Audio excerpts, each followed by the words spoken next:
Okay guys, in this video we're going to be reviewing the steps that we take in order to solve a trigonometric equation such as the one that you see here, number one. So with respect to number one, let's go ahead and take a look at it and consider what it is that we're trying to ask ourselves here. The idea is that there is an angle that we don't know, but when we take the cosine of this angle we get root 2 over 2, and our job is to determine all possible angles, and in this case on the interval from 0, including 0, up to but not including 360, that would make this statement true.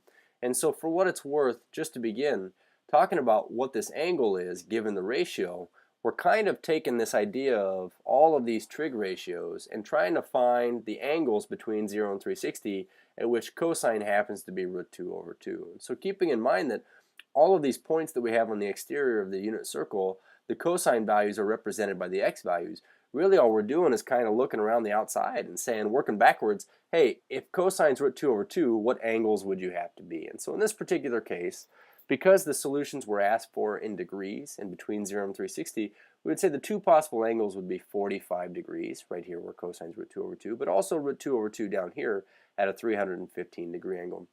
So to put things into perspective, all we're really doing today is kind of viewing around the outside of the unit circle here and working from the ratios back inwards towards the angles. And of course we're going to be writing these in both radians and degrees. So now that process that we go through is kind of outlined in these steps here, and these are the steps that I want you taking as you're solving these, but knowing that all we're doing is really looking for an angle, how would I go about doing this more formally? Okay. And so let's go ahead and start with these steps that I've listed up here, starting with we just want to isolate the trig function if possible. And so you can see with respect to number one here, cosine of this angle is by itself on the left-hand side, whereas down here on number four in a moment, we're going to have to get rid of the square root of 3 first and then get rid of the 2 before we can do anything. But with respect to what we do next, we say use an inverse trig function to undo the trig function and solve for the angle. So keep in mind, of course, that what we're looking at is a situation here that at least on number one, we plugged in an x value into this cosine function, and what we got out of it was a root 2 over 2 ratio.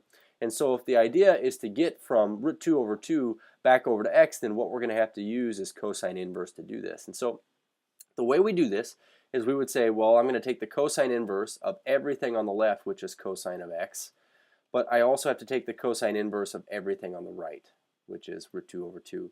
So what ends up resulting is we get this statement here, well then the angle must be the angle that we got when we took the cosine. It must be the angle that when we took the cosine of it, we got root 2 over 2. And so this statement right here, what I will tell you is on all of your equations you're solving for me, you do need to write this first because this represents the exact value or values of the angles that would give us a cosine of root 2 over 2. Now in terms of what we would do next, well looking at our steps, letter C would be make a sketch and identify in which quadrants the angle must lie based on the sign of the trig function, our trig function value. So I suppose before we make this sketch, we would want to solve this right here and say what angle is it that gives us a cosine value of root 2 over 2. Now what I'm going to tell you is most of the time we're just going to be using reference angles.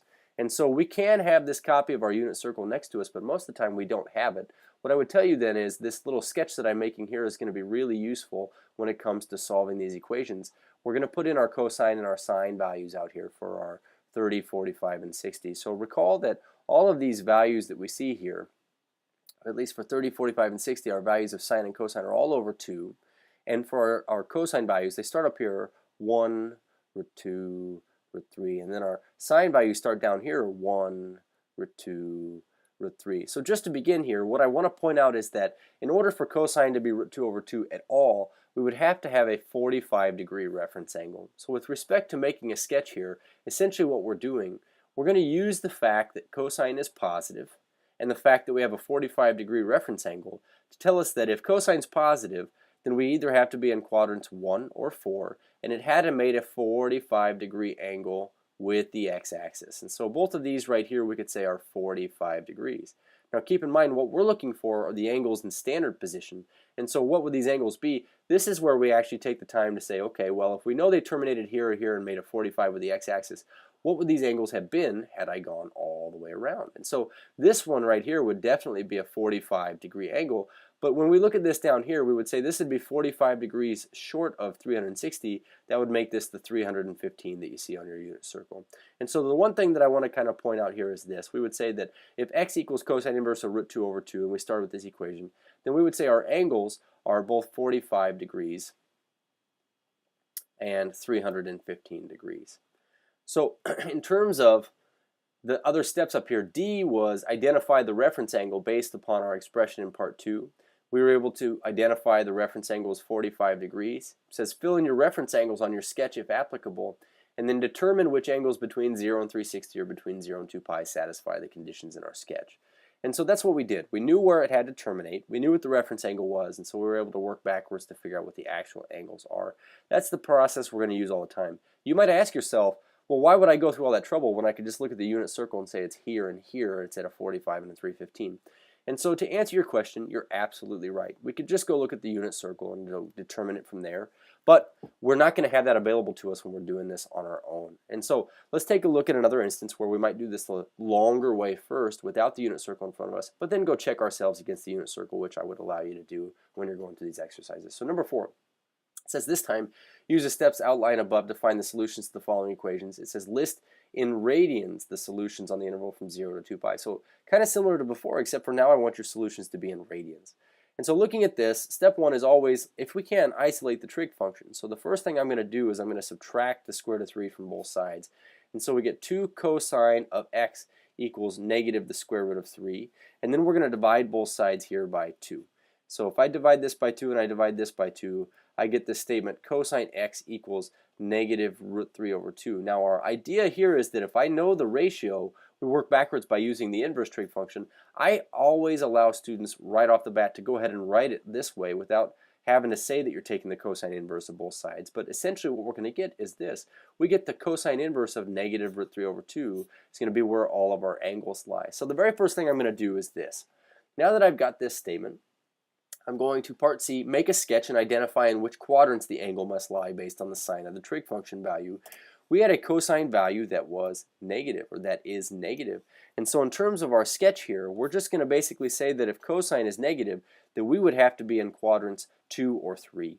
And so here this angle is here, and here this angle is here. The next thing up is to determine what kind of a reference angle would we have to have based upon the expression that we got in part 2. So in other words, this expression we got here for our angles, we're saying it had to be the angle where cosine is root 3 over 2. Assuming I don't have my unit circle with me, I could just go look at these here and say cosine is root 3 over 2 right here, and that's at a 30-degree angle, or in radians that would be a pi sixth. And so in this case, what I'm going to do is I'm going to go back to my image that I made a sketch of here, and I'm going to acknowledge that both of these angles here have to be a pi sixth radian measurement. And so in terms of what are the actual angles here and here, well, what I know is that this is 6 pi 6 to get over to pi. And so if that's the case, then to be pi 6 short, one of our angles has to be at 5 pi 6, and the other angle has to be one past 6 pi 6, which is 7 pi 6. So our final answers here, I'm going to write are 5 pi 6 and 7 pi 6. And then what I'm going to do is I'm just going to go verify this on my image. Hey, what are the angles where cosine's negative root 3 over 2? Well, that'd be my x values, and they're negative over here, but that would be right here at 5 pi 6, and right here at 7 pi 6. So make sure you're checking yourself against your pictures. In the next video, we're going to look at some more techniques we can use to solve these. Cheers.